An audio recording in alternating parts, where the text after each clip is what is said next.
Hi, I'm Pat Shanley, and today we're having a few beers at Leu Leu Leucadia with Chef Claudette Zepeda.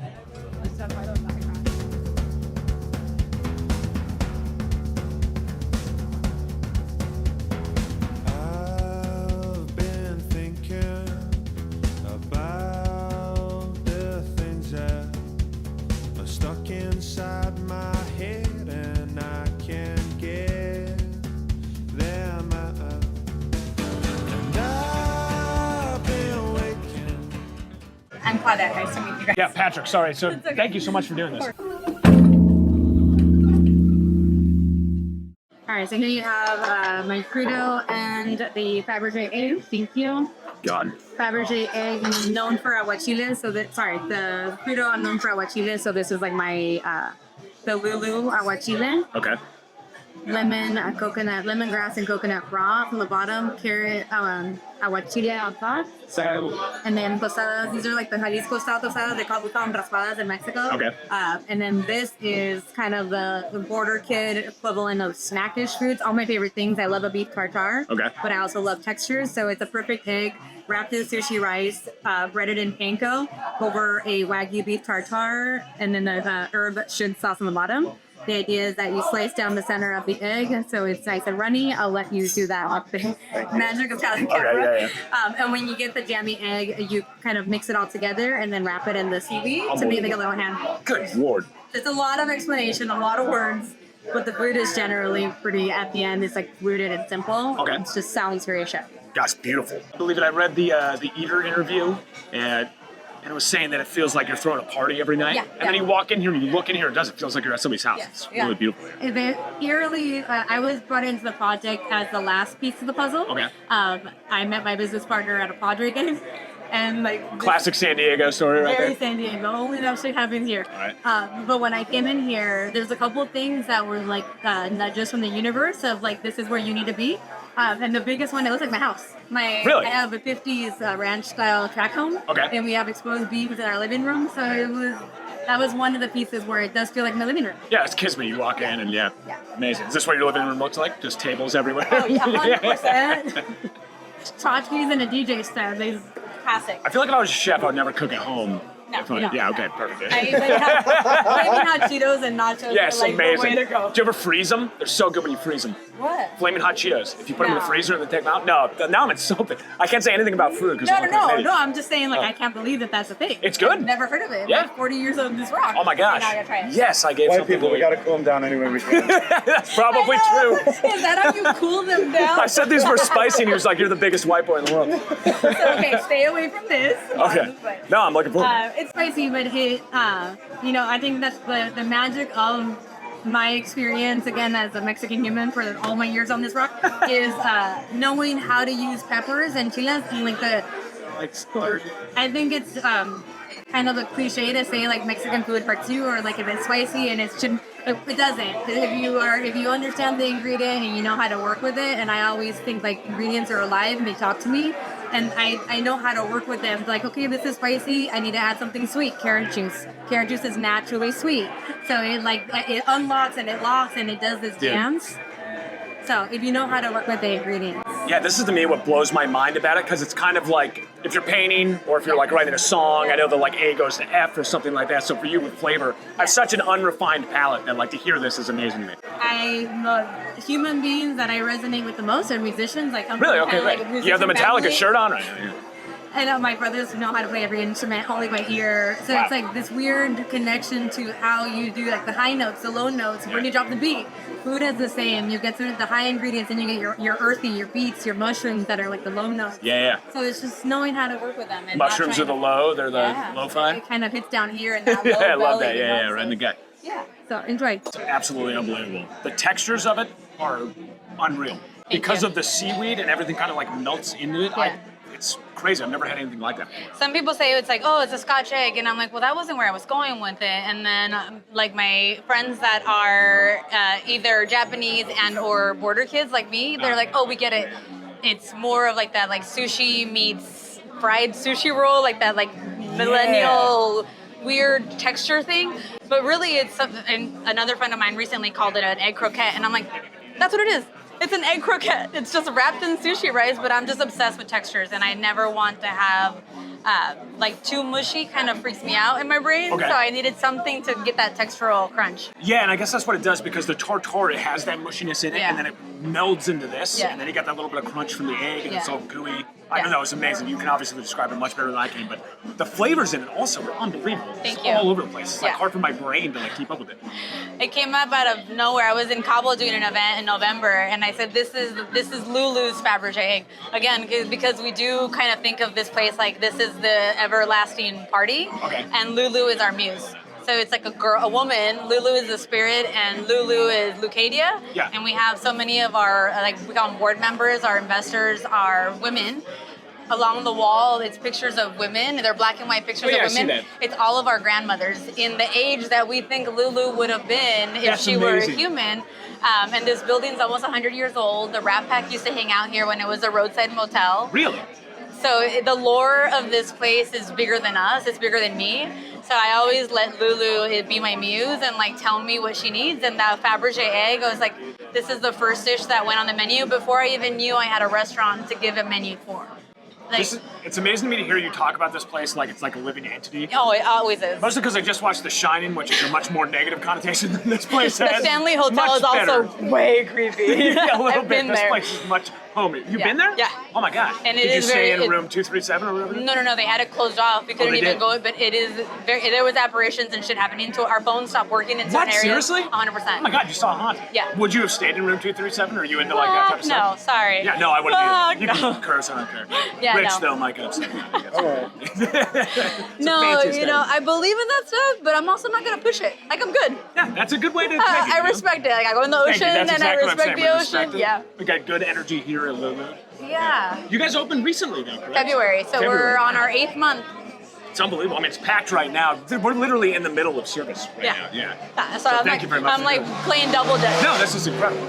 Playing double dutch here with the line and making sure you guys get fed. No, this is unbelievable. I mean, that is absolutely unreal. We're about to try this guy too. But Yes. man, it's So this really is good. the Lulu's crudo. It's a bluefin. I only get top loin. I get it from line caught fish that comes out of our waters. I never have any fish that comes out of anywhere but the Pacific. If I deal either here in San Diego area and Is that or for Baja. freshness or is it for? For Baja and also principle. It's good for like microclimates and the like the economics of the industry here in San Diego. You know, I want to support local fishermen. Oh, that's so awesome. all of it kind of has an effect where your cash goes. So I try to think about that. And then so on top of that texture, we have a curry leaf and macra lime leaf fried on top granola. The lemongrass broth and the carrot emulsion, which is kind of like a leche de tigre aguachile hybrid. My food has no boundaries, has no flags, but everything is obviously rooted in Mexico. But Mexico, you can find the world in it. So this is my playground to do what I will with what I have. Man, I love that. You do travel all the time, right? Yeah, and I've cooked my food. I've cooked Mexican food in 6 continents so Really? far. Yeah. That's almost every continent. I'm missing Antarctica, and I was will about get to say, there. you gotta I get will down to get that there. space station or the I'm dying. Arctic If I station. the weather station in Antarctica, it's on my Really? list. Yeah. You want to talk about The Shining? You don't want to stay at the hotel down You're there. gonna make those people's day eating there. Like, making But can you food there, I'll imagine? tell you. Like, You'll come back with some penguin on the menu. Well, probably shouldn't eat penguin, I guess, but that's all. Yeah, We're we gonna won't strike tell that. anyone. We won't tell We're gonna get PETA on it. We'll strike that. No. the penguin guy. Yeah. I would never.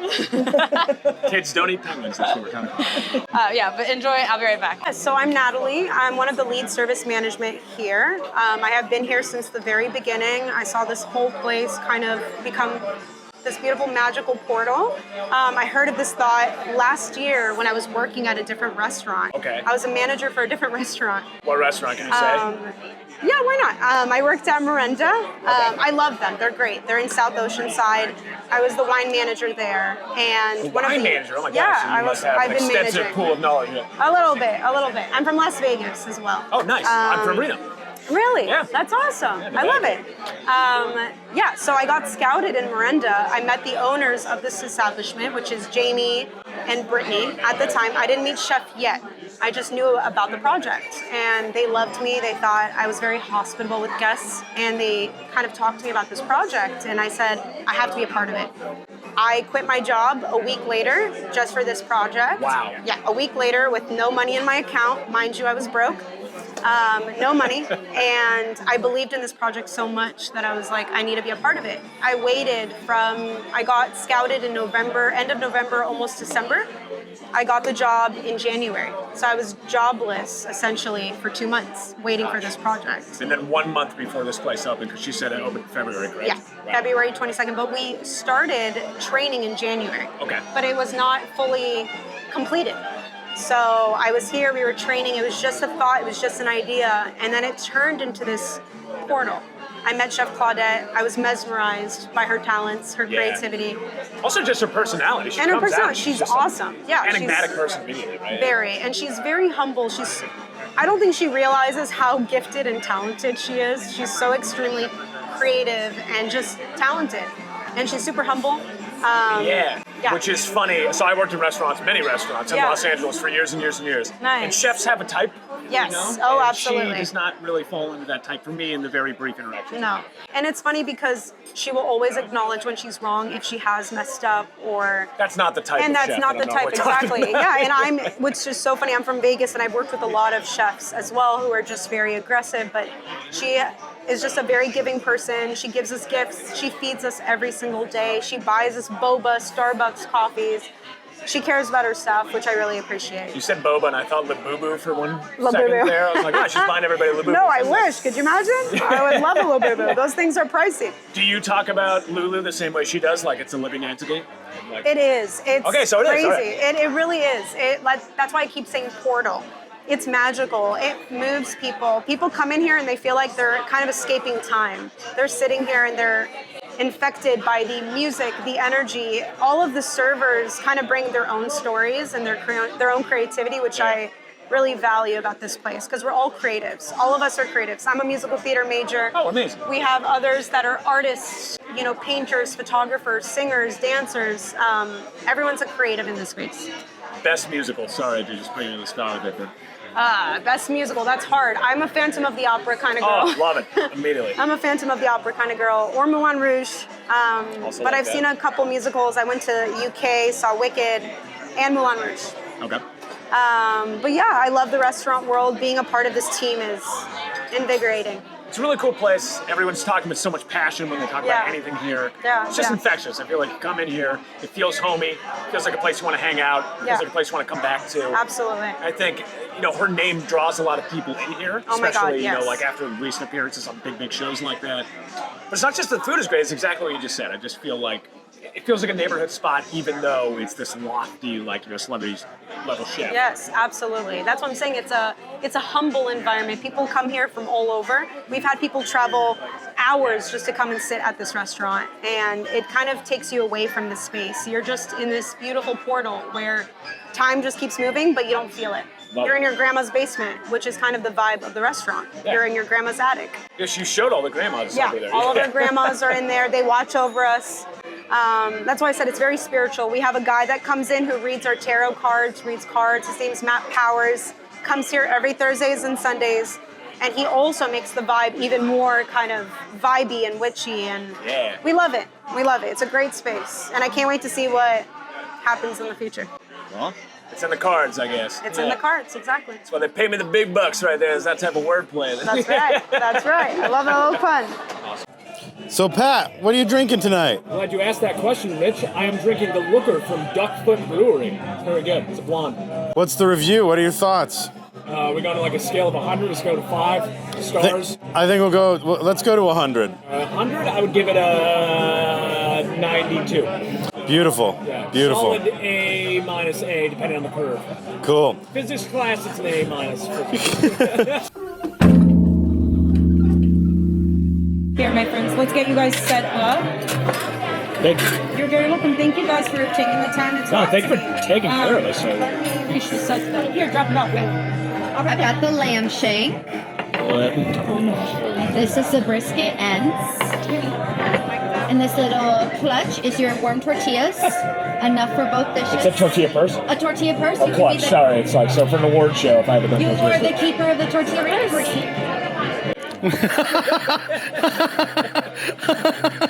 Got my honest reaction of eating that. Oh my goodness gracious, that is good. Thank you. The bacon, I got 2 bites into it, and then it just poof, like a flavor bomb of bacon going there. Oh my goodness. Yeah, so going into this project, obviously my last restaurant, El Jardín, was very much centered around Mexico. It was regional Mexican cuisine. That was in the forefront, celebrating the matriarchs of Mexico. And Lulu, like I mentioned earlier, is kind of, we want to fly all the flags, and including our biggest is our freak flag. But at the end of the day, I also love cooking food that is really homey. And in this kitchen, we're a gas-free kitchen. So all of the entire menu that comes out of this kitchen, we offer 4 induction burners. Yeah. You're doing everything back there with 4 burners. Yeah. No wonder you just got your ass kicked. Holy cow! How is We that have possible? a combi. We braise a lot of meats. So I tried to lean in on like, okay, we're gonna do this roasted, this smoked, with the confinements that we have. But something about the parameters that this limits us to also lends us into the homey food. Like the food that has come from, which is braised meats, which is guisados, which is like what Mexico's cornerstone of. Go to every corner in Mexico City and Guadalajara, you have the moms sitting there selling their tortillas and their tacos, and they're all braised meats, right? Is the food like this when you go down there? I'm moving to Mexico City. So this is carne en su jugo. I'm from Guadalajara, and carne en su jugo, it's beef in its juice and its own juices. So it's a slow cooked beef with bacon at the center, and then salsa verde to, again, low notes, high notes. Bacon you got down here and like visceral belly, and then you have that like salsa verde that goes, buzz, and it's like that spicy, that acid. So it's this trip. And same with this. This is a lamb shank with a pibil marinade, which is the Yucatan Peninsula's like cornerstone of cochinita pibil. But not everyone loves pork. I love cochinita pibil, but I was like, lamb is like that middle ground where a lot of people also won't eat it until they try mine, and they're like, okay, I can fuck with that. Okay. So this is a grass-fed Australian lamb. It's the best lamb that you can buy with heirloom calypso beans, or we call them vaquita beans, in its own jus, and then a chinepec. So it's a Yucatan red onion pickle, orange juice, a little sour orange with habaneros. Man. So again, high notes, low notes. Do you like taking meats or like just any type of cuisine that people might not want to? They're a little bit like skittish of eating, and then present it in a way where it's 100%. Yeah. The second I hear an adult say, I don't eat XYZ, I'm like, okay, you're my favorite test dummy. Like, amazing. You take it as like a personal challenge. Yes. Be like, I will get you to eat. I have given people mushrooms who said that they hate them, they would absolutely never, and then they try mine, they're like, holy crap, they're good. Oh my gosh. And I'm like, lamb's the same. You're opening people's minds in lots of ways. Yeah. I've done goat tartare, and that freaks people out. And that freaks me out a little bit, hearing those words. Yeah. But I would trust it in your hands, I feel like. It's all about buying the right tasted. ingredients. It's amazing. I love the way you talk about food because it's like music. Do you think is cooking an art? I feel like that's a pretentious question, but like genuinely, like, is it an art to you, or is it? It's a craft. Craft. Okay, that's interesting. Yeah. Michael Imperial, do you know who Michael Imperial is? Yeah. I just saw him in an interview talking exactly about this. Yeah. He said if it has a purpose outside of just its own existence, then it's not an art, it's a craft. Yeah. So it's interesting to and hear art you lives, say that. It's generational, right? Yeah. Art lives on forever, and food is the most interesting. It's the most disposable. I guess you can tell a piece or whatever. It's the most disposable instant gratification craft. And yet we need it to stay alive, right? So, yes. Yeah. Because there's levels of it. It's how much, like our mothers, I think matriarchs, which is why El Jardín was so based on the matriarchs, they want to nourish us and pour themselves into their food so much. There are chefs that are okay winning the awards and doing like the tweezer food, the one that is aesthetically beautiful, but it lacks that depth. And for me, I'm okay not doing that because I'm like the Queen of Hearts. That's like we have cards in the building, like when we talk about. She said you do tarot here. Yes. Like twice a week. Yes. Yeah, yesterday we had our tarot card reader here, but it's like I want to hit you in the feelings. I want to remind you of the people and/or times and places in your life that you have felt this way about food, and with that memory, even if you're not Mexican, you can eat this and be like, oh my God, this reminds me of a dish that I ate with my grandmother, because it's a feeling, not the dish. And I want to attack the feeling, not the dish. You know what I mean? Yeah, and then that sounds like art to me. You're speaking to people's It's a emotions craft, and their heart. But our mothers think of it as just nurture.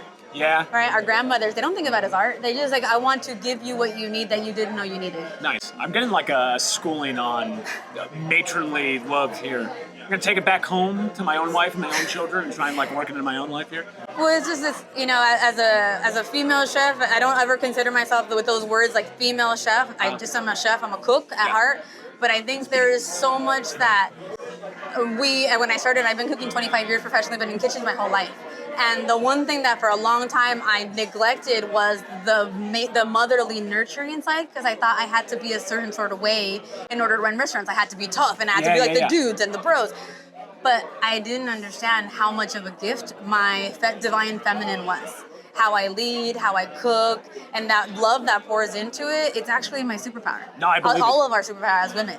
So that's when I lean into it. It comes through in the food. It also comes through in your personality. Like immediately upon meeting you, you're so sweet and so nice. And chefs, for better or worse, like have a connotation for like the type of attitude they are. I've worked in restaurants for many years and met many chefs. I also met really nice chefs as well, but I don't think that you fit into that box as much as other chefs do. I like to think, at least in this chapter of my life, I have been that chef because I felt like I had to be someone in order for everyone else to respect me. Yeah, totally. Now I lead with if I respect myself, and that is freeing.